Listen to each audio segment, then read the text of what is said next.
कि अब लूट दिन दहाड़े होती है, परछाइयां तक नहीं बनती, और सब जानते हैं यहाँ बिन सूरज के सवेरे होते हैं।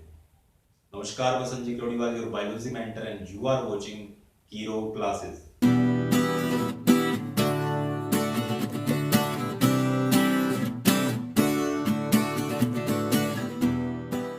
आज कर रहे हैं +2 एग्रीकल्चर बायोलॉजी, और उसमें अपने इंसेक्ट स्टार्ट किए थे। लास्ट इंसेक्ट था अपना टर्माइट। टर्माइट से पहले जितने भी इंसेक्ट अपने किए हैं वो सब के सब क्रॉप इंसेक्ट है, यानी खड़ी फसलों को नुकसान पहुंचाते हैं। खेत का मैटर है ये, खेत तक नुकसान पहुंचाते हैं खड़ी फसल को, स्टैंडिंग क्रॉप को। लेकिन जो टर्माइट था वो फील्ड के अंदर तो नुकसान पहुंचा ही रहा था, खेत के अंदर। इसके साथ ही साथ जो अपने वुडन मटेरियल है, घरों में गेट है जो लकड़ी के बने हुए फर्नीचर है, उन सबको वो खराब करता है। इसी तरह से खपरा जो बीटल है, इंसेक्ट है जो प्योरली अपने कह सकते हैं कि स्टोरेज इंसेक्ट है, भंडारण कीट है।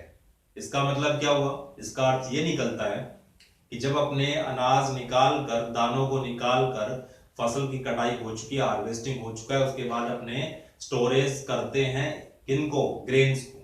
वो अपने गोडाउन्स में कर सकते हैं, गोदाम के अंदर, घरों में कर सकते हैं, मंडियों में कर सकते हैं, बोरियों में भर के रखते हैं। उस समय जो नुकसान पहुंचाता है दानों को, जो अपने भंडारित अनाज है उनको नुकसान, जो बोरियों में नुकसान पहुंचा रहा है, वो इंसेक्ट होते हैं भंडारण के कीट, स्टोरेज इंसेक्ट। और इसका मेजर इंसेक्ट है वो कौन सा है? खपरा बीटल, खपरा भृंग। क्या बोलेंगे? खपरा, ये आज का इंसेक्ट है। सबसे पहले इसका क्लासिफिकेशन देख लेते हैं। अगर क्लासिफिकेशन की बात करें तो इसका साइंटिफिक नेम हो जाएगा ट्रोगोडर्मा ग्रेनेरियम। क्या बता रहा हूं? Trogoderma granarium. दोबारा सुन लीजिए, इसका वैज्ञानिक नाम, साइंटिफिक नेम हो जाएगा ट्रोगोडर्मा ग्रेनेरियम। और ऑर्डर कौन सा होगा इसका? ऑर्डर या गण की बात करें तो कोलियोप्टेरा गण में रखा गया है। ये पहले भी अपने ऑर्डर पढ़ चुके हैं, कोलियोप्टेरा ऑर्डर में। और फैमिली की बात करें, डर्मेस्टिडी,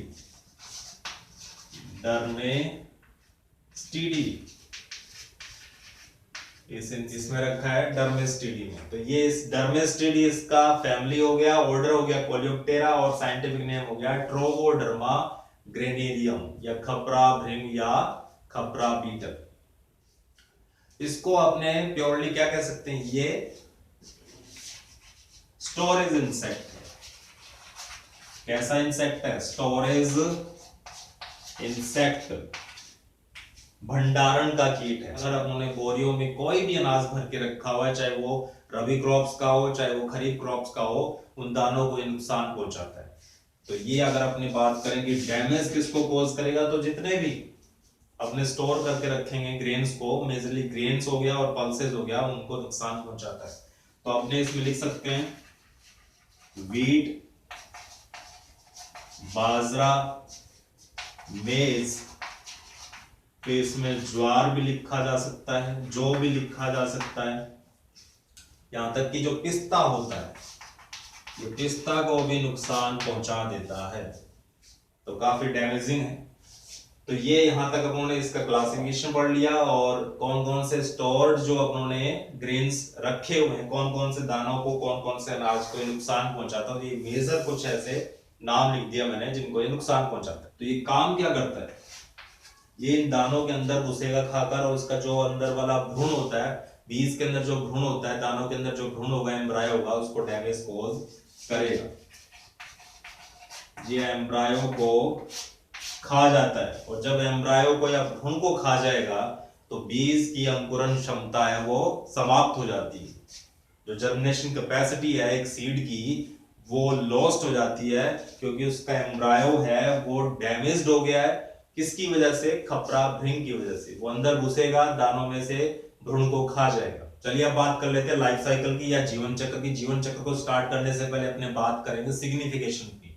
सिग्निफिकेशन या पहचान योग्य लक्षण क्या होते हैं, कैसे पहचान करेंगे कि ये खपरा ब्रीड है, दिखने में कैसा होगा। अगर अपने अडल्ट की बात करें, जो मेल है वो फीमेल के कंपैरिजन थोड़ा सा डार्क कलर का दिखाई देता है, और फीमेल के कंपैरिजन में वो हाफ होता है साइज में, तो काफी छोटा होगा मेल, और जो फीमेल है वो उसकी लगभग डबल होगी साइज है। अगर अपने बात करें लार्वा की, तो लार्वा होगा कत्थई रंग का, या कह सकते हैं डार्क ब्राउन या चॉकलेटी कलर का, और उसकी जो लेंथ है वो लगभग हो सकती है 4 mm तक, 4 mm तक लेंथ हो सकती है लार्वा स्टेज की। चलिए अब बात करते हैं अपने लाइफ साइकिल की।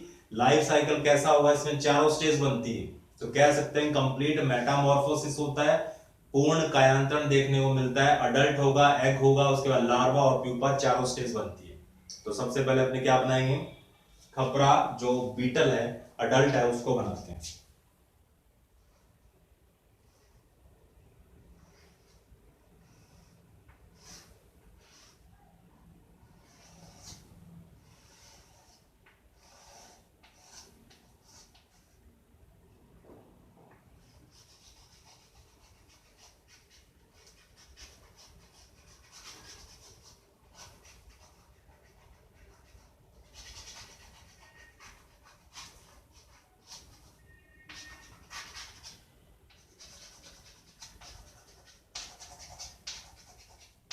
जो इसकी बॉडी का मेजर पार्ट है, जिसको अपने एब्डोमिनल पार्ट भी बोल सकते हैं, उस पर डार्क स्पॉट्स पाए जाते हैं।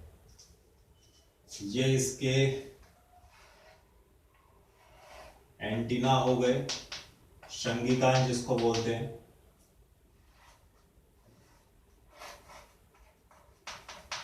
ये इसकी 4 लेग्स हो गई।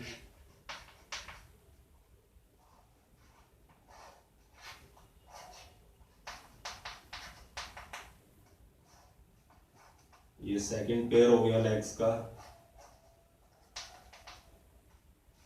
इसी तरह से इधर भी।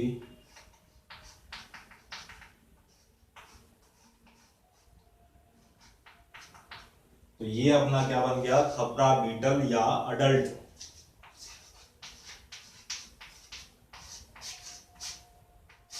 अडल्ट तैयार हो गया। अब वो मेल और फीमेल मेटिंग करेंगे। मेटिंग के 2 या 3 दिनों बाद में अंडे दिए जाते हैं। अंडे कहाँ देंगे, क्योंकि ये कहाँ घुसता है, बीजों के अंदर, सीड्स के अंदर, दानों के अंदर, तो दानों के बीच में या दानों के ऊपर अंडे दे देते हैं 2 या 3 दिन बाद में।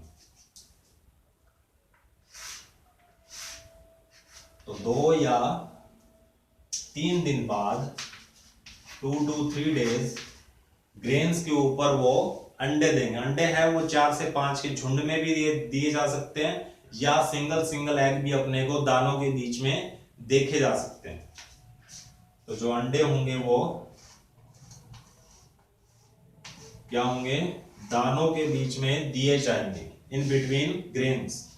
तो कहां दिए जाएंगे, ग्रेन्स के ऊपर या फिर दानों के बीच में। तो ये दूसरी स्टेज होगी। दूसरी स्टेज कौन सी, एग स्टेज। अब क्या होगा, इन अंडों में से क्या निकलेंगे, लार्वा बाहर निकलेंगे। देखिए अगर सर्दी के दिन चल रहे हैं तो थोड़ा सा इंक्यूबेशन पीरियड लंबा हो जाएगा, उष्मायन काल थोड़ा लंबा चलेगा, वो चलेगा हफ्ते से 10 दिनों तक। और अगर गर्मियां पड़ रही है तो क्या होगा, वो 3 से 5 दिनों के बाद में ही अंडों में से क्या निकल आएंगे, लार्वा बाहर निकल आ सकते हैं।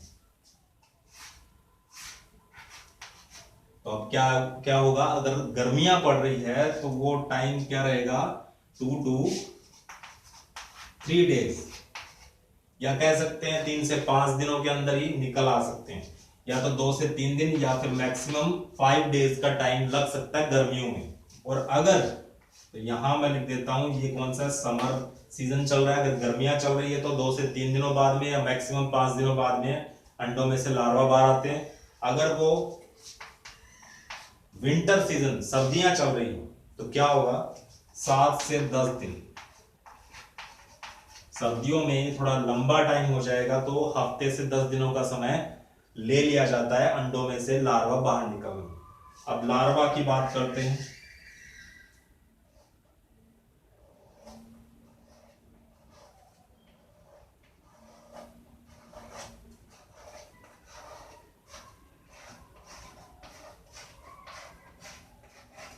लार्वा अभी बताया था मैंने, कत्थई रंग का या चॉकलेटी कलर का या फिर डार्क ब्राउन कलर का हो सकता है।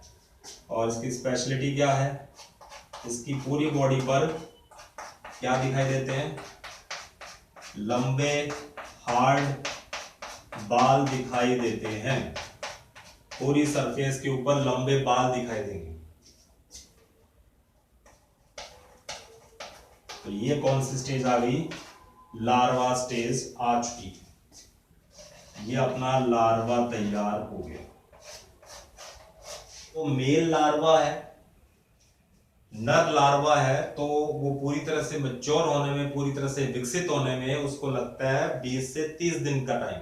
और अगर वो फीमेल है तो 20 से 40 दिनों का समय ले सकती है। मेल लार्वा पूरी तरह से डेवलप होने में, पूरी तरह से विकसित होने में 20 से 30 दिनों का समय लगाता है, जबकि फीमेल लार्वा उसको 20 से 40 दिनों का समय लग सकता है पूरी तरह से डेवलप होने में, पूरी तरह से विकसित होने में। अब क्या होगा, अब स्टेज आएगी कौन सी, प्यूपा स्टेज। अब बनेगा प्यूपा।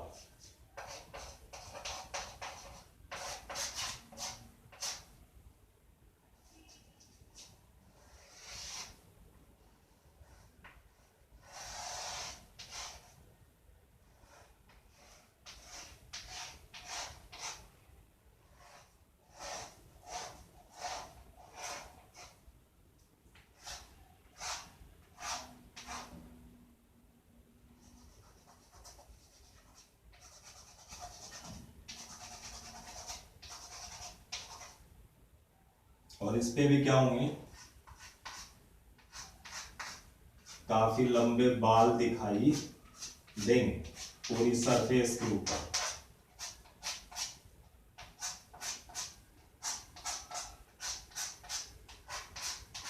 ये इसका प्यूपा स्टेज है। प्यूपा स्टेज कहां बनेगी, अपने को पता है अंडे कहां दिए गए थे, दानों के ऊपर, दानों के बीच में। तो इसी तरह से प्यूपा स्टेज भी दानों के बीच में ही बनती है, ग्रेन्स के ऊपर ही, दानों के बीच में ही बनेगी। और ये 4 से 5 दिनों तक चलती है। प्यूपा स्टेज है वो 4 से 5 दिनों के बाद में किस में डेवलप हो जाएगा, किस में कन्वर्ट हो जाएगा, वो ट्रांसफॉर्म हो जाएगा अडल्ट में, वयस्क में। तो ये इसका लाइफ साइकिल था, पहले अडल्ट, फिर एग, उसके बाद में लार्वा, लार्वा डेवलप हो गया प्यूपा में, प्यूपा फिर से अडल्ट में ट्रांसफॉर्म हो जाता है। तो ये इसका लाइफ साइकिल हो गया। तो एक साल में 4 से 5 जनरेशन बन सकती है पर ईयर। एक साल में लगभग 4 से 5 पीढ़ी तैयार हो जाती है खपरा बीटल की। अब अपने आ चुके हैं वीडियो के एंड में, और वीडियो के एंड में अपने पढ़ते हैं कंट्रोल, किस तरह से नियंत्रित कर सकते हैं अपने खपरा बीटल को। तो सबसे पहले अपने कुछ कल्चरल मेथड काम में लेते हैं, शस्य नियंत्रण काम में ले सकते हैं। तो सबसे पहले काम क्या कर सकते हैं, जहां कहीं भी अपने ग्रेन्स को स्टोर कर रहे हैं, चाहे वो गोडाउन्स हो, चाहे घर हो, चाहे वो मंडी हो, वहां जहां बोरियां रखी जा रही है अनाज की, वो जगह नीट एंड क्लीन होनी चाहिए, साफ सुथरी होनी चाहिए, वेंटिलेशन अच्छा होना चाहिए, वहां पर किसी प्रकार की कोई गंदगी नहीं होनी चाहिए। दूसरी बात क्या कर सकते हैं अपने, अगर क्रैक्स पड़ गई दीवारों में, जहां पर अपने स्टोर कर रहे हैं, उस कमरे की, उस गोडाउन की दीवारों में क्रैक्स आ गई हैं, दरारें आ गई हैं, तो क्या काम करेंगे, उन दीवारों को भर देंगे, सीमेंटेड कर देंगे, प्लास्टर लगा देंगे वहां पर। और क्या काम कर सकते हैं, इसको नमी से बचाना है अपने को, तो अपने क्या काम करेंगे, अगर खपरा बीटल आ रहा है, अपने को लग रहा है कि वो डैमेज कोज कर सकता है, तो जो बोरियां हैं जहां पर अपने अनाज को भंडारित कर रखा है, जिन बोरियों के अंदर अनाज भर रखा है, दानों को भर रखा है, उन बोरियों को, उस अनाज को अपने क्या करेंगे, एक तो दीवार से दूर लगाएंगे, और दूसरी उनको थोड़ा सा जमीन से या फर्श से या ग्राउंड लेवल से थोड़ा सा ऊपर रखें। और क्या काम कर सकते हैं, और अपने कर सकते हैं फ्रूट, किसका फ्रूट, नीम फ्रूट, नीम का जो फ्रूट है जिसको अपने निम्बोली बोल देते हैं, क्या बोलते हैं, निम्बोली, वो अपने काम में ले सकते हैं। रेशो क्या रहेगा, 100:1, 100:1 के अनुपात में अपने नीम फ्रूट या निम्बोली को काम में लेंगे। मान के चलते कि बोरियों के अंदर अपने अनाज है, और अनाज अगर 100 दाने अनाज के हैं, तो उसमें एक क्या रख देंगे, निम्बोली रख देंगे। तो ये मोटा मोटा अंदाजा है, वैसे कितनी भी रखो नुकसान वाली बात नहीं। तो नीम फ्रूट है, निम्बोली है, उसको अपने बोरियों के अंदर रख सकते हैं। और क्या कर सकते हैं, अब आती है इंसेक्टिसाइड की बारी। अपने कौन से इंसेक्टिसाइड या कीटनाशी काम में ले सकते हैं, तो यहां पर एक इंसेक्टिसाइड आएगा EDCT। ये एब्रीविएशन है, इसको एक्सपेंड करेंगे फुल फॉर्म क्या हो जाएगी, इथाइलिन डाइब्रोमाइड कार्बन टेट्राक्लोराइड। क्या हो जाएगा, ethylene dibromide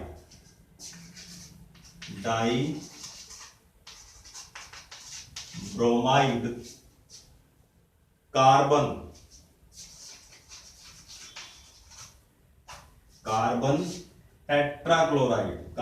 tetrachloride.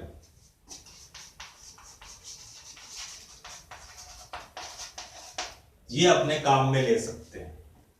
EDCT insecticide है, फुल फॉर्म हो जाएगी इथाइलिन डाइब्रोमाइड कार्बन टेट्राक्लोराइड। इसके अलावा एक और है EDB। क्या काम में ले सकते हैं, EDB। ये इतना ही रहेगा इथाइलिन डाइब्रोमाइड तक। इसकी अगर फुल फॉर्म देखें तो क्या हो जाएगा, इथाइलिन डाइब्रोमाइड।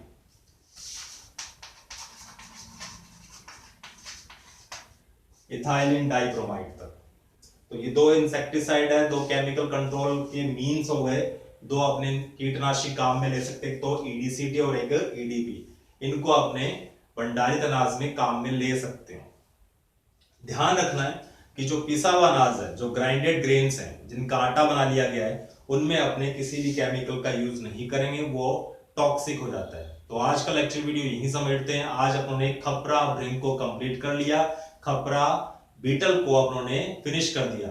नेक्स्ट वीडियो में अपने कोई नेक्स्ट इंसेक्ट को कंप्लीट करेंगे। तब तक के लिए बने रहिए, टिके रहिए एंड इनहेल बायोलॉजी।